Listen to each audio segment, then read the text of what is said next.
hide and seek. It had taken much less time than I'd thought. All the terror, the despair, the shattering of my heart. The minutes were ticking by more slowly than usual. Jasper still hadn't come back when I returned to Alice. I was afraid to be in the same room with her, afraid that she would guess, and afraid to hide from her for the same reason. I would have thought I was far beyond the ability to be surprised, my thoughts tortured and unstable. But I was surprised when I saw Alice bend over the desk, gripping the edge with 2 hands. Alice! She didn't react when I called her name, but her head was slowly rocking side to side, and I saw her face. Her eyes were blank, dazed. My thoughts flew to my mother. Was I already too late? I hurried to her side, reaching out automatically to touch her hand. Alice! Jasper's voice whipped, and then he was right behind her. His hands curled over hers, loosening them from their grip on the table. Across the room, the door swung shut with a low click. What is it? He demanded. She turned her face away from me, into his chest.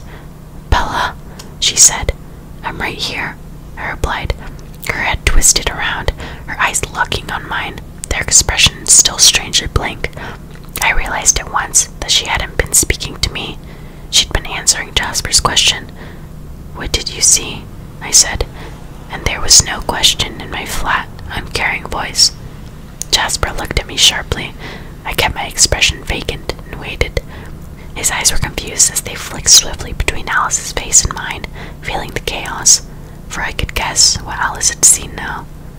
I felt a tranquil atmosphere settle around me. I welcomed it, using it to keep my emotions disciplined, under control. Alice too recovered herself.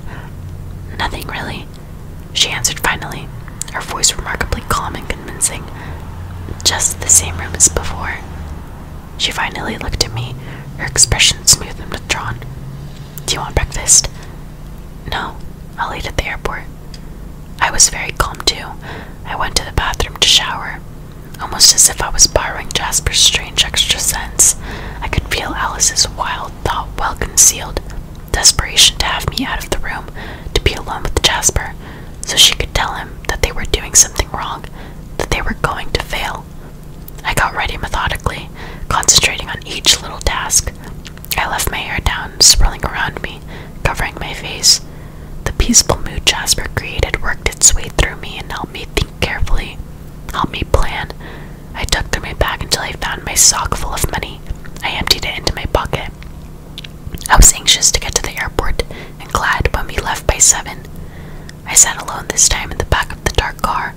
Alice leaned against the door, her face toward Jasper, but behind her sunglasses, shooting glances in my direction every few seconds. Alice, I asked indifferently. She was wary. Yes. How does it work? The things that you see. I stared out the side window, and my voice sounded bored. Edward said it was indefinite. The things change. It was harder than I would have thought to say his name. That must have been what alerted Jasper. Why a fresh wave of serenity filled the car. Yes, things change, she murmured. Hopefully, I thought. Some things are more certain than others, like the weather. People are harder. I only see the course they're on while they're on it. Once they change their minds, make a new decision, no matter how small, the whole future shifts. I nodded thoughtfully. So you couldn't see James in Phoenix until he decided to come here? Yes, she agreed, wary again. And she hadn't seen me in the mirror room with James until I'd made my decision to meet him there. I tried not to think about what else she might have seen. I didn't want to panic to make Jasper more suspicious. They would be watching me twice as carefully now. Anyway, after Alice's vision, this was going to be impossible. We got to the airport. Luck was with me, or maybe it was just good odds. Edward's plane was landing in Terminal 4, the largest terminal where most flights landed, so it wasn't surprising that his was, but it was the terminal I needed, the biggest, the most confusing, and there was a door on level 3 that might be the only chance. We parked on the 4th floor of the huge garage. I led the way, for once more knowledgeable about my surroundings than they were. We took the elevator down to level 3, where the passengers unloaded. Alice and Jasper spent a long time looking for the departing flight's board. I could hear them discussing the pros and cons of New York, Atlanta, Chicago, places I'd never seen and would never see. I waited for my opportunity, impatient, unable to stop my toe from tapping. We sat in the long rows of chairs by the metal detectors, Jasper and Alice pretending to people watch, but really watching me. Every inch I shifted in my seat was followed by a quick glance out of the corner of their eyes. It was hopeless. Should I run? Would they dare to stop me physically in this public place? Or would they simply follow? I pulled the unmarked envelope out of my pocket and set it on top of Alice's black leather bag. She looked at me. "My letter," I said. She nodded, tucking it under the top flap. "You would find it soon enough." The minutes passed and Edward's arrival grew closer. It was amazing how every cell in my body seemed to know he was coming. Too long for his coming. That made it very hard. I found myself trying to think of excuses to stay, to see him first, and then make my escape. But I knew that was impossible if I was going to have any chance to get away. Several times Alice offered to go get breakfast with me. Later, I told her, not yet. I stared at the arrival board, watching as flight after flight arrived on time. The flight from Seattle crept closer to the top of the board. And then, when I had only 30 minutes to make my escape, the numbers changed. His plane was 10 minutes early. I had no more time. "I think I'll eat now," I said quickly. Alice stood. "I'll come with you." "Do you mind if Jasper comes instead?" I asked. "I'm feeling a little—" I didn't finish the sentence. My eyes were wild enough to convey what I didn't say. Jasper stood up. Alice's eyes confused, but I saw to my relief. Not suspicious. She must be attributing the change in her vision to some maneuver of the trackers, rather than a betrayal by me. Jasper walked silently beside me, his hand on the small of my back, as if he were guiding me.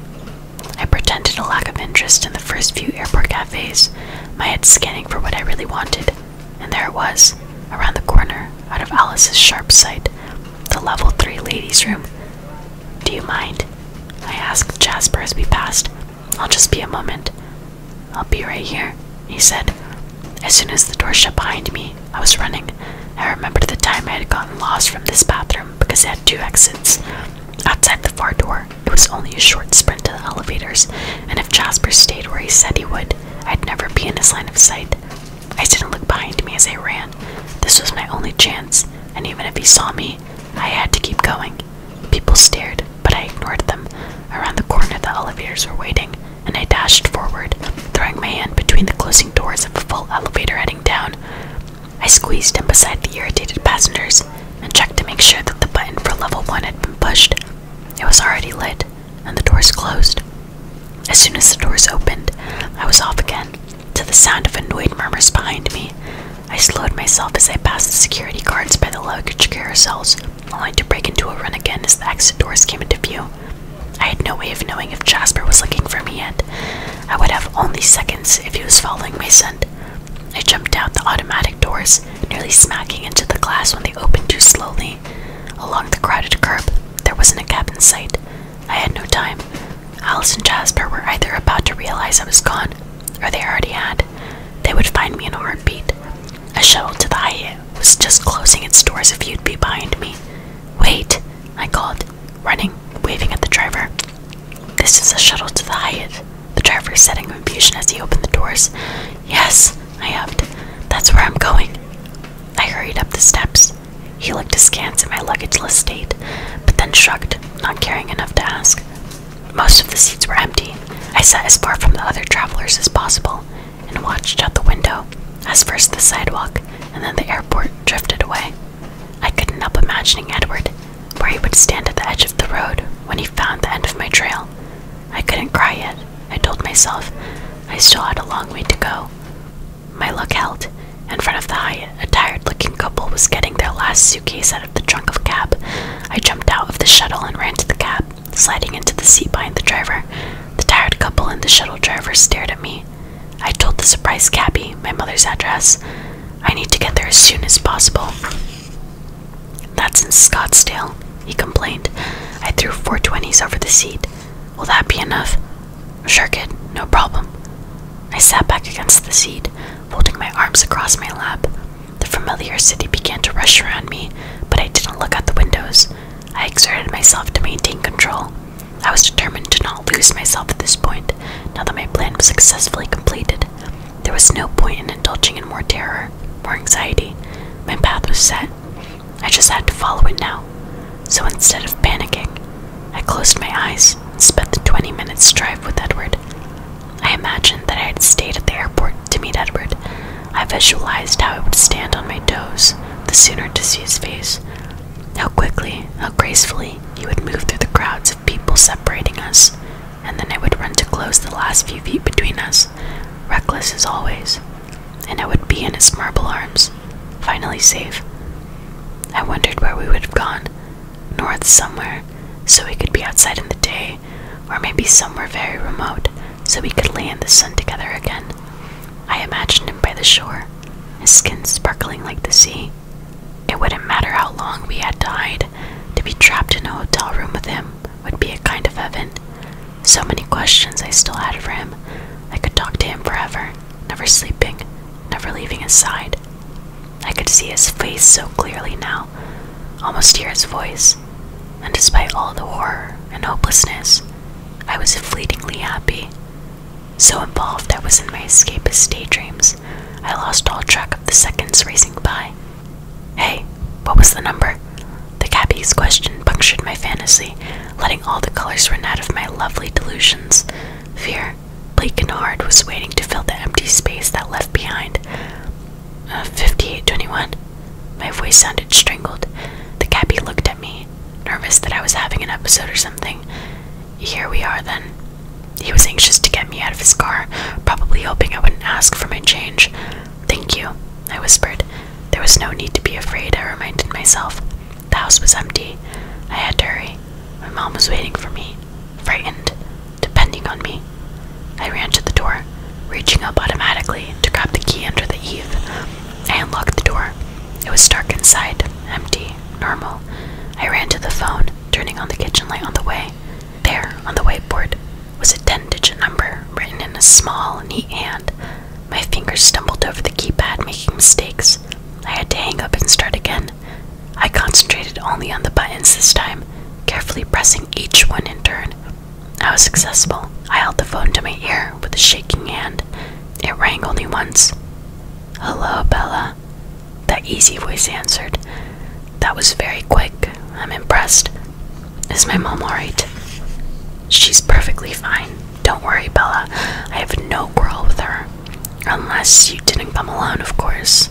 Light, amused. I'm alone. I'd never been more alone in my entire life. Very good. Now, do you know the ballet studio just around the corner from your home? Yes, I know how to get there. Well then, I'll see you very soon. I hung up. I ran from the room through the door out into the baking heat. There was no time to look back at my house, and I didn't want to see it as it was now. Empty, a symbol of fear instead of sanctuary. The last person to walk through those familiar rooms was my enemy. From the corner of my eye, I could almost see my mother standing in the shade of the big eucalyptus tree where I'd played as a child, or kneeling by the little pot of dirt around the mailbox, the cemetery of all the flowers she tried to grow. The memories were better than any reality I would see today, but I raced away from them, toward the corner, leaving everything behind me. I felt so slow, like I was running through wet sand, and I couldn't seem to get enough purchase from the concrete. I tripped several times, once falling, catching myself with my hands, scraping them on the sidewalk, and then lurching up to plunge forward again, but at last I made it to the corner. Just another street now. I ran, sweat pouring down my face, gasping. The sun was hot on my skin, too bright as it bounced off the white concrete and blinded me.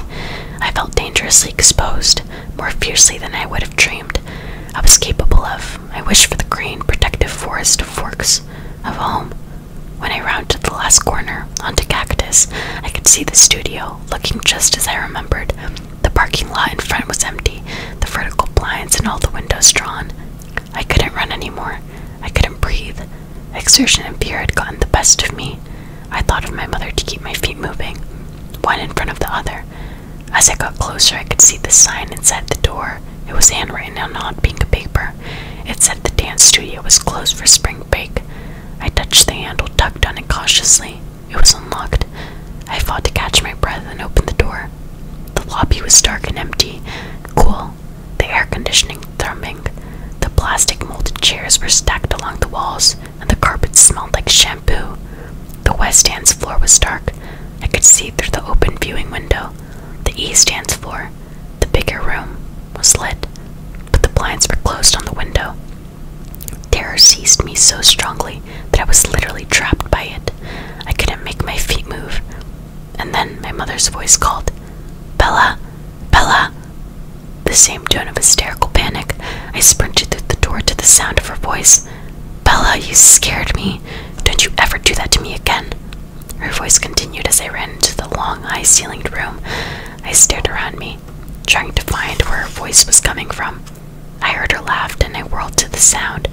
There she was, on the TV screen, tousling my hair in relief. It was Thanksgiving, and I was 12. We'd gone to see my grandmother in California, the last year before she died. We went to the beach one day, and I'd leaned too far over the edge of the pier. She'd seen my feet flailing, trying to reclaim my balance. "Bella! Bella!" she called to me in fear, and then the TV screen was blue. I turned slowly. He was standing very still by the back exit, so still I hadn't noticed him at first. In his hand was a remote control. We stared at each other for a long moment, and then he smiled. He walked toward me, quite close, and then passed me to put the remote down next to the VCR. I turned carefully to watch him. "Sorry about that, Bella, but isn't it better that your mother didn't really have to be involved in all this?"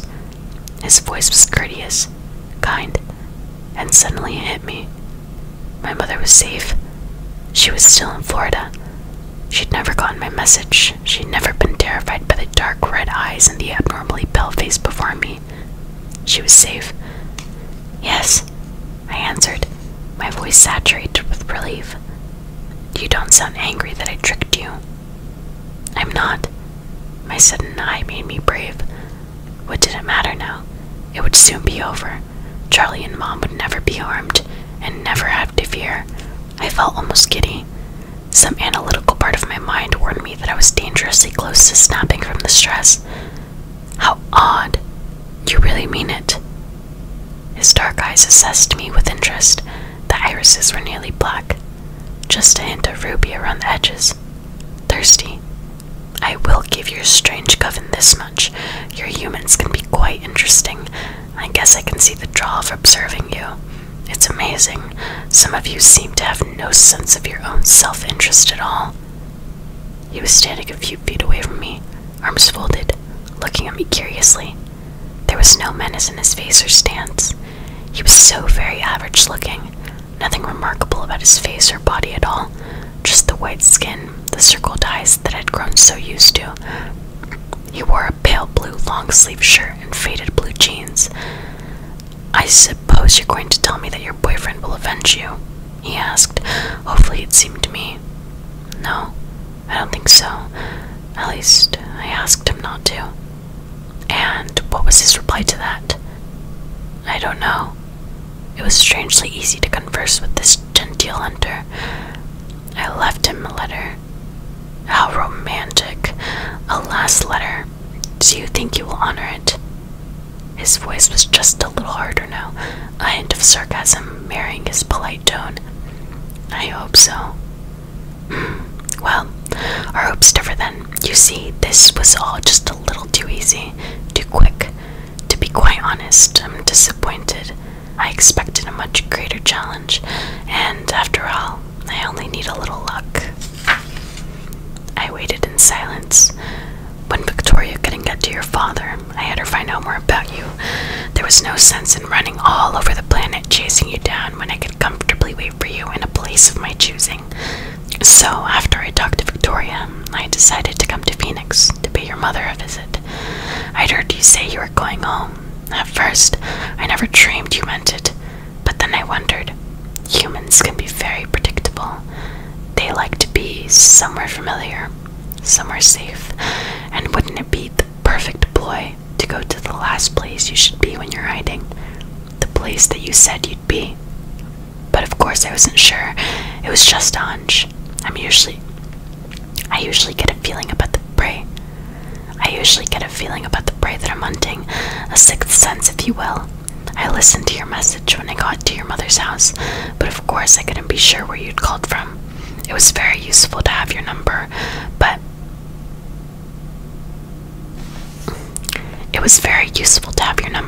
you could have been in Antarctica for all I knew, and the game wouldn't work unless you were close by. Then your boyfriend got on a plane to Phoenix. Victoria was monitoring them for me, naturally. In a game with this many players, I couldn't be working alone. And so they told me what I'd hoped for, that you were here after all. I was prepared. I'd already been through your charming home movies, and then it was simply a matter of bluff. Very easy, you know, not really up to my standards. So, you see, I'm hoping you're wrong about your boyfriend, Edward, isn't it? I didn't answer. The bravado was wearing off. I sensed that he was coming to the end of his gloat. It wasn't meant for me anyway. There was no glory in beating me, a weak human. Would you mind very much if I left a little letter of my own for your Edward? He took a step back and touched a palm-sized digital video camera balanced carefully on top of the stereo. A small red light indicated that it was already running. He adjusted it a few times, widening the frame. I stared at him in horror. I'm sorry, but I just don't think he'll be able to resist hunting me after he watches this, and I wouldn't want him to miss anything. It was all for him, of course. You're simply a human who unfortunately was in the wrong place at the wrong time, and indisputably running with the wrong crowd, I might add. He stepped toward me, smiling. Before we begin, I felt a curl of nausea in the pit of my stomach as he spoke. This was something I had not anticipated. I would just like to rub it in just a little bit. The answer was there all along, and I was so afraid Edward would see that and ruin my fun. It happened once, ages ago. The one and only time my prey escaped me. You see, the vampire who was so stupidly fond of this little victim made the choice that your Edward was too weak to make.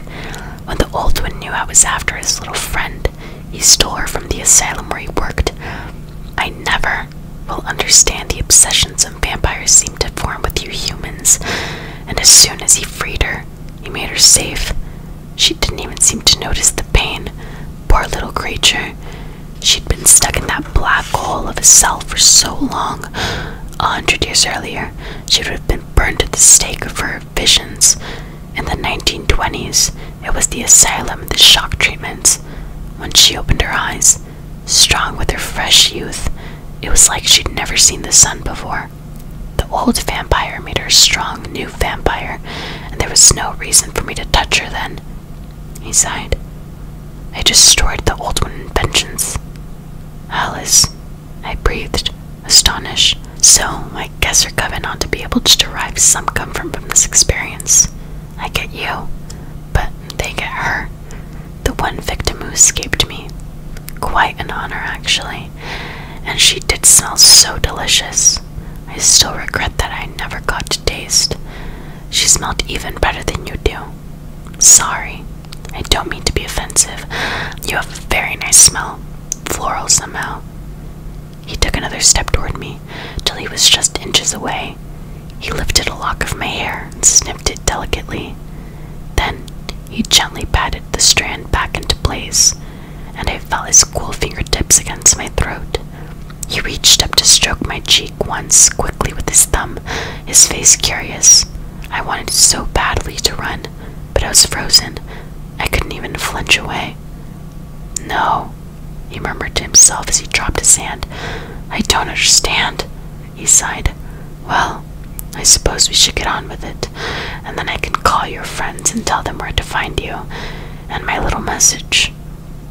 I was definitely sick now. There was pain coming. I could see it in his eyes. It wouldn't be enough for him to win, defeat, and go. There would be no quick end like I'd been counting on. My knees began to shake, and I was afraid I was going to fall. He stepped back and began to circle, casually, as if he was trying to get a better view of a statue in a museum. His face was still open and friendly as he decided where to start. Then he slumped forward into a crouch I recognized, and his pleasant smile slowly widened, grew, till it wasn't a smile at all, but a contortion of teeth exposed and glistening. I couldn't help myself. I tried to run, as useless as I knew it would be, as weak as my knees already were. Panic took over and I bolted for the emergency door.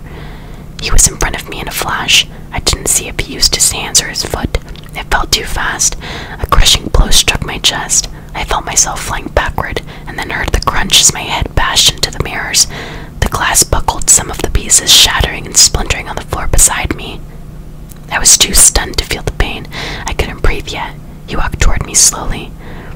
"That's a very nice effect," he said, examining the mess of glass, his voice friendly again. "I thought this room would be visually dramatic for my little film. That's why I picked this place to meet you. It's perfect, isn't it?" I ignored him, scrambling on my hands and knees, crawling toward the other door. He was over me at once, his foot stepping down hard on my leg.